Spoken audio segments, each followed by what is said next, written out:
Bom, me chamo Marta Vieira da Silva, tenho 29 anos, nasci em Alagoas, Dois Riachos, Alagoas, e sou atacante. Nossa, são várias lembranças, né? Mas assim, da minha infância, quando eu paro para pensar, vem algumas imagens assim de quando eu jogava num espaçozinho, não era nem campo, né? Tinha uns espaços lá de terra batida e eu jogava com os meus primos, amigos, descalço, pé no chão mesmo. E dali eu partia, ia para o campo, já campo normal mesmo, para ver os jogos dos times local, da cidade, né? O pessoal da minha família tem até hoje um time lá, né? E eles que cuidam e tal. Então eu cresci, tipo, nesse meio, né? A família é muito grande, praticamente todos os primos jogavam ou jogam até hoje. Só que de mulher era só eu. Então essa é a minha imagem, assim, a lembrança que eu tenho, assim, mais constante. Então, o time se chama CSA, né? Devido ao time profissional da capital, Maceió, se chamar também CSA, mas esse daí é o CSA de Dois Riachos, do interior mesmo, lá de Alagoas. E há muitos anos atrás, na verdade, eles também têm um apelido, que vem de muitos anos atrás, que é Rasga-Bola. Que na verdade foi uma dividida de bola e a bola estourou e tal, e ficou toda arrebentada. Então, o pessoal conhece muito a equipe do CSA de Dois Riachos como Rasga-Bola também. E como eu falei, tinha jogos nas cidades vizinhas, ou até mesmo na nossa cidade, eu estava sempre no campo, sabe, aquela criancinha pequenininha, magrelinha, esperava a bola sair só para ter o prazer de correr e dar um chute na bola, numa bola profissional. E aí não era só eu, era eu e mais uns 10 garotos que tinham essa mesma vontade, né? Então eu tinha que conseguir se sobressair e chegar primeiro na bola só para dar um chute na bola e voltar a bola pro pessoal para começar o jogo de novo.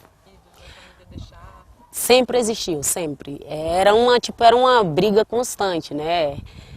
Quando eu queria ir para o campo, queria participar dos treinos ou estar junto com o pessoal jogando,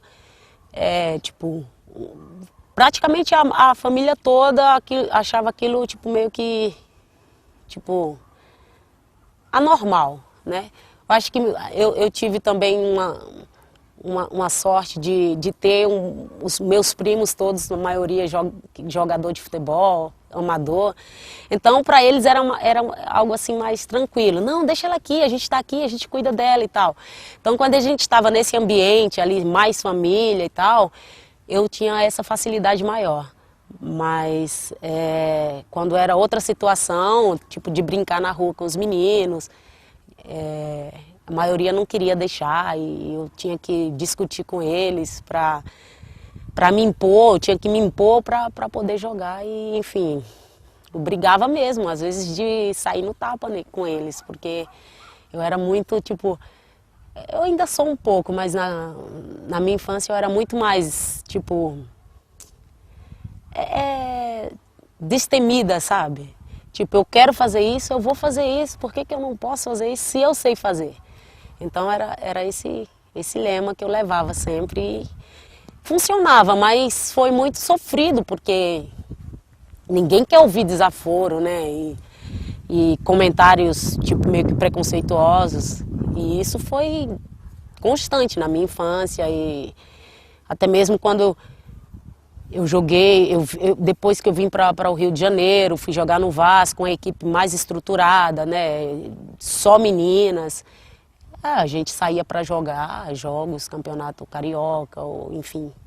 E sempre tinha alguém que soltava uma piadinha, alguma coisa de mau gosto, né? Então isso foi muito intenso. Mas por outro lado, eu absorvia aquilo e fazia com que se tornasse algo motivacional. Não, então, no começo foi mais assim uma brincadeira, né? Tipo, com 6, 7 anos, você imagina que você vai viver daquela profissão, daquela modalidade. E aí eu brincava com os meus primos, com os meus amigos, e aquilo foi crescendo dentro de mim, e eu percebia que eu conseguia me sobressair, né? Aí veio a dificuldade de financeira da minha família, e eu sempre procurando alguma coisa para fazer, para poder ajudar. Então eu via no futebol a opção que eu tinha para poder fazer com que isso acontecesse, né, de ajudar minha família e tal, porque era a coisa que eu sabia fazer de melhor. Então foi aí que eu comecei a traçar esse plano de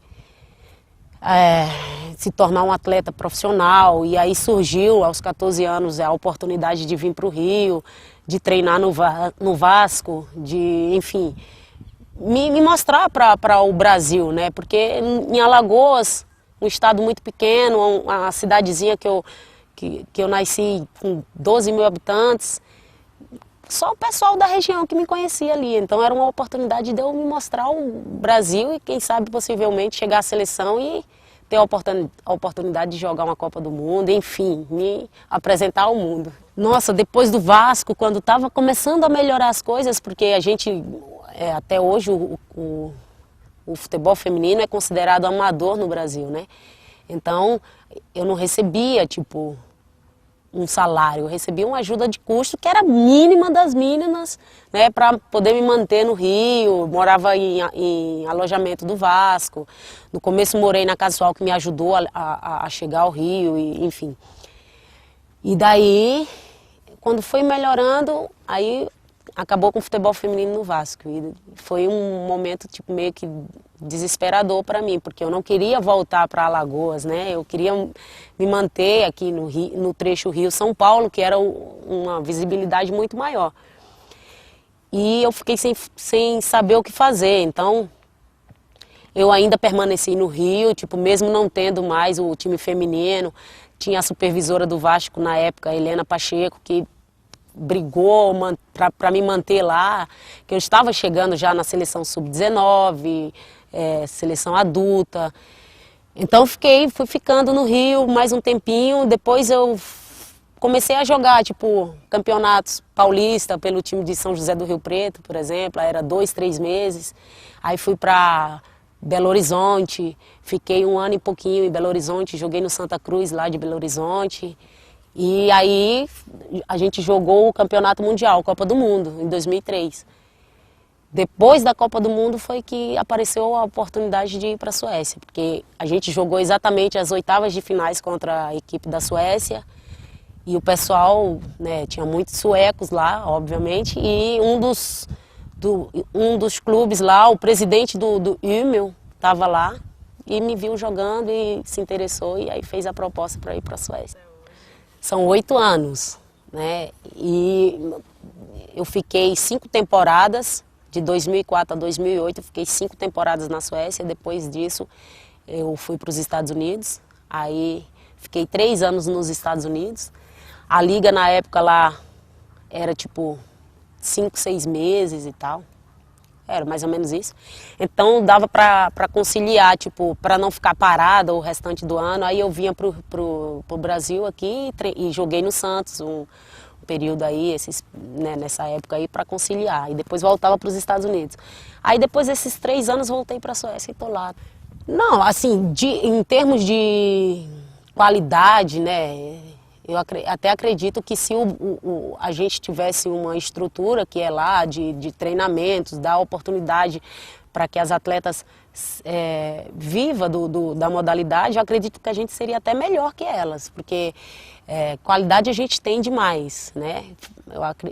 O que falta é trabalhar essas meninas, né? É um trabalho que tem que ser feito continuamente. Não pode começar aqui, daqui uns meses parar, porque não tem como manter uma atleta motivada somente alguns meses do ano e o restante ela vai saber que não tem mais nada para fazer. E aí? Né? Não dá para levar uma vida de atleta, né, tudo certinho, se cuidar e tal, tá bem fisicamente, saber o que pode comer, saber o que não pode, se ela não tem um trabalho contínuo, não tem, por exemplo, o trabalho que é feito não é levado consideravelmente profissional, né? Eu tenho que saber que eu sou uma profissional disso que eu faço, então a responsabilidade cresce e aí eu vou ter que fazer de forma correta. E lá na Suécia é isso, né? O campeonato é forte, a liga existe há bastante tempo, as meninas são tratadas como profissionais. Não vou dizer que todas as meninas que jogam na Liga Sueca não têm um trabalho extra, talvez tenham, mas no contrato que ela tem com o clube está dizendo profissional de futebol feminino, então já muda a situação, né? Ela tem uma responsabilidade com relação a isso. Eu acho que essa é a diferença, mas em termos de qualidade eu acredito que a gente é melhor. A sua carteira de trabalho no Brasil já foi registrada alguma vez como profissional de futebol? Nunca. Eu nem uso muito ela, né? Porque já faz muito tempo que eu moro lá fora, então ela fica em Maceió, guardadinha, né? Tá lá guardada. Quem sabe um dia eu possa ter essa oportunidade, né? Eu acho que a mudança será na gente, né? Tipo, de ter conquistado esse título, de ter conseguido esse êxito. E a gente espera, obviamente, que isso também mude com relação a tudo, né? Tipo, referente à modalidade. Mas não é hora de, tipo, de impor isso pra gente, que a gente tem que ganhar um título para mudar a situação. A situação tem que mudar e todo mundo sabe que tem que mudar, né? Já está um pouco melhor do que era antes, né, em termos de estrutura e até mesmo com relação ao público, né? As pessoas estão olhando para o futebol feminino de uma forma diferente, bem mais positiva. Mas acredito que é mesmo essa questão da sociedade aceitar a modalidade e perceber que isso existe já há bastante tempo. O futebol feminino já tem há muitos anos. Então não necessariamente temos que ganhar um título para que isso possa ser, tipo, um motivo de orgulho. Já tem que ser de agora, né? Porque se fosse para mudar, poxa, a gente já ganhou alguns títulos aí que eu acho que, né, que para outros países seria, tipo, um motivo de grande alegria.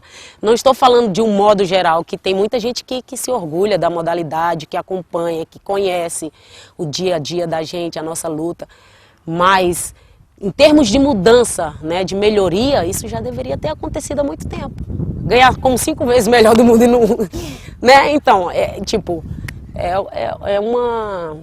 uma situação que eu creio que não tem que depender disso. Tem que depender mais da aceitação da sociedade. Sim, eu já tinha tipo, ouvido falar sobre isso, não estudei exatamente o que aconteceu. Eu acho que uma vez ou outra eu ganhei um jornal falando sobre isso. Tive a oportunidade de conhecer algumas atletas bem lá do começo, né? Foi super emocionante. E foi teve agora há pouco tempo uma exposição no Rio de Janeiro, foi bem mínima, bem pouquinha, bem nada comparado ao que está acontecendo agora. Mas algumas atletas da antiga estavam ali e a gente conversou sobre isso. É realmente algo, tipo, inaceitável, né? É bem que as coisas mudaram, né? E que continue mudando para melhor, porque o ser humano ser proibido de fazer o que gosta, né? Sem ter